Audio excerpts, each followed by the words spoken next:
In the fading light of a Mediterranean harbor around 1200 BCE, the creak of wooden hulls once signaled life itself. Merchants unloaded amphorae of olive oil, tin from distant mines, and cedar logs that would become palace columns. Then, almost overnight, the ships fell silent. No sails appeared on the horizon, warehouses stood empty. The great interconnected web of the late Bronze Age civilizations began to unravel, not with a single thunderous blow, but through the quiet death of supply chains that had sustained empires from Mycenae to Egypt and the Hittites. What had been a golden age of trade, diplomacy, and technological exchange across the known world suddenly teetered on the edge of oblivion, revealing how fragile even the mightiest systems of exchange could become when the flows of goods, materials, and knowledge were severed.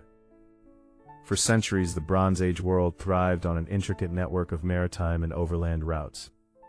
Kings in Ugarit and Knossos exchanged luxury goods, scribes recorded shipments of copper and tin essential for forging bronze weapons and tools, and grain sailed from the Nile to feed growing cities. Daily life pulsed with the rhythm of arrival and departure. Artisans in bustling workshops shaped imported ivory and lapis lazuli into symbols of status, while farmers tended fields, knowing that surpluses could be traded for exotic dyes and spices. The air carried the scent of resin from Phoenician ships, the clang of metal hammers, and the murmur of multilingual markets, where tales from distant lands wove through the crowds. This was not mere commerce, it was the lifeblood connecting distant societies into something greater than themselves, a vast machine of interdependence where the failure of one link threatened the whole. Yet beneath the surface of prosperity, invisible fractures were forming. Climate shifts brought prolonged droughts that withered crops in key agricultural regions, while internal palace intrigues and overextension strained administrative capacities. Early warning signs appeared in the form of increased piracy along vital sea lanes and sporadic raids by mysterious groups later remembered as the Sea Peoples. Merchants reported delayed caravans and rising costs for scarce tin, the critical alloy component that had to travel hundreds of miles from remote sources. Rulers issued decrees demanding more tribute and tighter control over routes, but these measures only masked the growing fragility. No one yet grasped that the complex supply chains, reliant on stable political alliances and predictable seasonal voyages, were entering a period of cascading disruptions that would prove irreversible. As tensions mounted, the pressures intensified through a series of poor decisions and external shocks. Over-reliance on long-distance imports left societies vulnerable when traditional partners faced their own crises. Wars erupted along key corridors, diverting resources from trade to defense, while ambitious building projects consumed vast quantities of timber and metals without sustainable replenishment. Diplomatic correspondence, preserved in clay tablets, reveals kings pleading for grain shipments that never arrived, their words growing more desperate. The once reliable flow of raw materials slowed to a trickle. Artisans idled as forges cooled without fuel or ore. The intricate balance of specialized production and exchange began to fracture, turning interconnected prosperity into isolated scarcity. Still, many clung to the belief that the old rhythms would soon return, that this was merely a temporary storm. The moment the system truly began to fail arrived with shocking speed. Coastal cities that had hummed with activity for generations watched their harbors grow still. Supply ships laden with essentials failed to materialize, and what little arrived was seized by desperate local powers. In the great palaces, scribes recorded the halt of tribute and the breakdown of redistributive economies. Bronze production collapsed as tin supplies vanished, forcing societies to revert to cruder stone and bone tools. Fires raged through abandoned quarters, not from invading armies alone, but from the chaos of internal unrest sparked by hunger and loss of faith in central authority. The silence of empty docks echoed louder than any battle cry, marking the point where the invisible threads of commerce snapped, plunging once vibrant regions into darkness. Human consequences unfolded with harrowing brutality across the affected lands. Famine gripped urban centers as stored grain dwindled and fields lay untended amid social upheaval. Populations migrated in search of survival, overwhelming neighboring territories and triggering further breakdowns. Skilled craftsmen disappeared, their knowledge lost with the collapse of workshop traditions.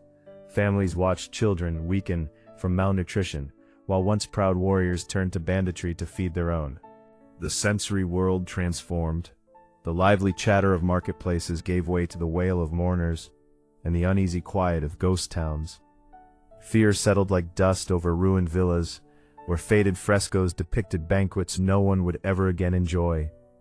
Social hierarchies fractured as survival trumped rank, and entire communities dissolved or were absorbed into new, harsher realities, forged in the vacuum left by severed supply lines. The long-term historical impact reshaped the ancient world in profound and lasting ways.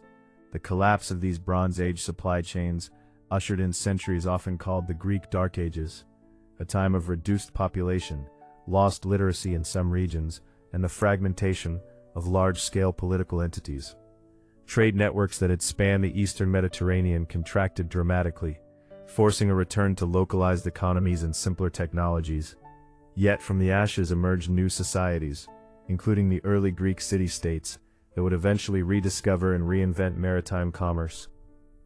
The rupture demonstrated how the sudden failure of complex distribution systems could erase centuries of accumulated wealth and knowledge, setting the stage for entirely new civilizations to rise on different foundations.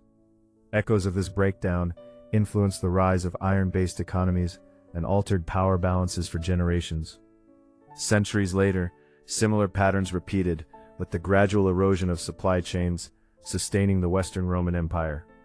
Grain fleets from North Africa and Egypt fed the teeming capital, while roads and rivers carried olive oil, wine, pottery, and metals across vast territories. Daily routines in Roman cities revolved around the arrival of annona shipments, public distributions that maintained order among the masses. Markets overflowed with goods from every province, and the empire's logistical genius seemed unbreakable. But as barbarian pressures mounted on frontiers and internal corruption diverted resources, the invisible warnings multiplied. Inflation soared, transport became hazardous, and key mining regions fell out of control. The mighty system that had unified a continent through reliable flows of essentials began showing cracks that no edict from Rome could fully repair. Rising instability manifested in abandoned villas along trade routes, and reports of banditry disrupting overland caravans. Emperors debased coinage to meet military demands, further eroding trust in economic exchanges.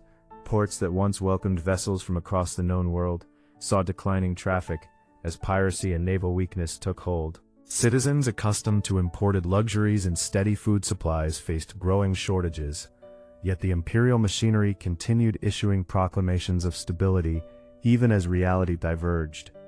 The tension built slowly, like a ship taking on water far from shore, with each minor failure compounding the next, until the entire structure listed dangerously. Key decisions accelerated the decline. Heavy taxation to fund endless frontier wars drained provincial producers, while large estates shifted towards self-sufficiency, withdrawing from broader markets. Failure to secure sea lanes against raiders cut off vital imports at critical moments. As central authority weakened, local strongmen hoarded resources, fragmenting the once integrated economy. The pressures of migration, plague, and climatic fluctuations compounded these policy missteps, stretching supply lines beyond their breaking point. What had been a marvel of ancient logistics transformed into a liability, where dependence on distant production centers left populations exposed when connections frayed. The system's failure crystallized during the 5th century as Rome itself faced sieges and the final loss of African provinces. Grain ships ceased their regular voyages, leading to famine within the city walls. Workshops fell silent without raw materials, and the great aqueducts and roads, symbols of connectivity, could no longer support a functioning distribution network. The fall of Romulus Augustulus in 476 CE marked not just a political end, but the culmination of supply chain disintegration that had hollowed out the empire from within. Markets that once bustled with provincial wares became sites of barter and desperation. The human toll was immense and visceral.